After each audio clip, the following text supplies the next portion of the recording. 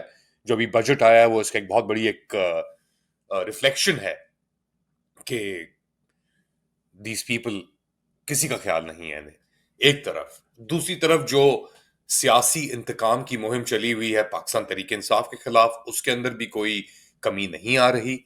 ملاقات کا دن تھا پاکستان تحریک انصاف کے لیڈرز اور ان کے جو بانی 650 دن سے جن کو یرغمال کیا ہوا ہے اللیگلی آربیٹریرلی، ان کے ساتھ، عمران خان کے ساتھ، اور ان کو جو لیڈرز تھے جس کے اندر ناصر جٹ تھے، عالمگیر خان، چنگیز خان کاکڑ، رضوان سیان اور ادر دیگر لیڈر شامل تھے، ان کو ملاقات کرنے کی اجازت جیل انتظامیہ نے نہیں دی. یہ تو ہوتا آ رہا ہے، سلمان اخن راجہ بھی گئے تھے ملنے کے لیے، ان کو بھی نہیں دی. اب یہ لگ رہا ہے کہ عمران خان کو شاید نظر بند کر دیا ہے، کیونکہ جو ان کے سٹیٹمنٹس آ رہے تھے مہم کو لے کر، فیلڈ مارشل عاصم منیر کو لے کر، دیگر اور چیزوں کے اوپر، اپنے لیڈرز کو لے کر، وہ ناگزیر تھے انتظامیہ کے لیے. ایک طرف لیڈرز کے اوپر اس طرح ہو رہا ہے، دوسری طرف ایکٹیوسٹ کو بھی بہت نشانہ بنایا جا رہا ہے، اور ان میں سے ایک ایکٹیوسٹ ہیں صنم جاوید، اور یہ بہت دلیر خاتون ہیں اور لڑتی چلی آ رہی ہیں یہ، اور مریم نواز کی راہ میں ایک کانٹا بن کے یہ کھڑی ہوئی ہیں اس وقت. اور ان کا یہ کہنا ہے کہ کورٹس کا نظام، عدلیہ کا نظام یا ججز کا نظام اب پاکستان میں نہیں رہا، صرف پراکسیز کا نظام پاکستان میں رہا ہے. کورٹ سے وہ نکل رہی تھیں اور کس طریقے سے ان کے ساتھ سلوک کیا جا رہا ہے وہ بھی آپ دیکھ سکتے ہیں. ملاحظہ کریں صنم جاوید کی یہ ساؤنڈ بائٹ. پراکسیز ایکچولی وہ ہیں جو عدالتوں میں، پراکسیز اس وقت وہ ہیں جو عدالتوں میں اپنے لا کے بٹھائی ہیں اپنے فائدے کے لیے، جو آئین و قانون کا مذاق بنتا دیکھ کے تماشا دیکھ رہی ہیں. جہاں عام آدمی کو ضمانتیں ملنا مشکل ہے، ضمانتوں کی تاریخ تک نہیں لگ رہی، پراکسیز ان کو بولتے ہیں جو اپنے عدالتوں میں تمیمیں کر کے بٹھائی ہیں. تو یہ تھیں آپ کی صنم جاوید، اور یہ تنقید کر رہی تھی مریم نواز شریف اور ان کے والد نواز شریف کے اوپر بھی کہ جنگ کا ڈیزائن انہوں نے کیا تھا. ایک لفظ تو وہ نریندر مودی اور جنگ ہندوستان کے خلاف بول نہیں سکے یا ٹویٹ نہیں کر سکے، لیکن ہاں انتظام انہوں نے ضرور کیا تھا. مہم جاری ہے. اب یہ مہم کہاں جائے گی؟ پاکستان تحریک انصاف کی یا پاکستان تحریک انصاف تک بات اب محدود نہیں رہی ہے. اب یہ پورا پاکستان یرغمال ہو گیا ہے، اور اگر آپ کو کوئی شک تھا اس چیز کے اوپر تو آپ جا کے بجٹ 2025-26 کا آؤٹ لے دیکھ سکتے ہیں. اس کے اوپر بھی ہم نے شو کیا تھا. یہ ایک اینٹی پیپل بجٹ ہے. اس بجٹ کا خلاصہ ایک صحافی نے دیا کہ تم کماؤ اور ہم کھائیں. صرف اور صرف یہی ہے. ان کے اندر کوئی ایمان نہیں ہے، ان کے اندر کوئی احساس نہیں ہے، ان کے اندر کچھ اور صلاحیتیں بچی نہیں ہیں. اور اسی لیے جو انہوں نے اپنی آمدن کے اندر جو اضافے کیے ہیں ایک دوسرے کو، 5 لاکھ روپے اس کی بڑھا دو، 10 لاکھ روپے اس کی بڑھا دو، اسپیکر کی سیلری کر کے 13 لاکھ روپے کر دو.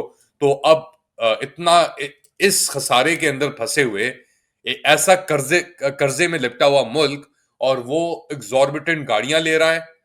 صحیح ہے، گاڑیوں کی تو بوچھار. اب اپنا وہ اپیرنٹلی کسی گورنمنٹ بلڈنگ کے نیچے کھڑی ہیں اسلام آباد میں، اس کے آگے 7 یا 8 لوگ بھی انہوں نے کھڑے کر دیے ہیں. میرے خیال سے اکنامک کمیشن یا ایسے کچھ کی بلڈنگ کے نیچے گاڑیاں بھی منگا کے کھڑی کر دی ہیں انہوں نے، اور تصویریں کوئی نہ لے تو اس کے لیے بھی بندے کھڑے کر دیے ہیں. ایک دن کا آفیشیل دورہ، یہ بھاگے میں ادھر، اور ان کے ساتھ ساتھ جو ان کے army chief F M Asim Munir وہ بھی موجود ہیں. پیسہ آنا چاہیے، پیسہ نہیں رکنا چاہیے، کیونکہ پورا نظام اس وقت پیسے کی لت میں لپٹا ہوا ہے. کرپشن اپنے عروج پہ ہے، اکانومی تباہ ہو چکی ہے. اپنے آپ کو اس طرح پورٹری کیا جا رہا ہے کہ ان سے بڑا کوئی سکسیسفل لیڈر یا دنیا کے اندر شاید کم ہی اس وقت موجود ہو جتنے یہ منافقین ہمارے سامنے موجود ہیں. آپ کیا سمجھتے ہیں کیا ہو رہا ہے؟ بتائیں مجھے کامنٹ سیکشن میں. Do like subscribe and share this content. دعا ضرور کیجیے گا ایئر انڈیا کے پیسنجرز کے لیے اور فیملیز کے لیے جن کے ساتھ یہ ہوا ہے واقعہ. ہم دعا گو ہیں اور ہم دعا میں ان کو شامل بھی کریں گے. اللہ حافظ.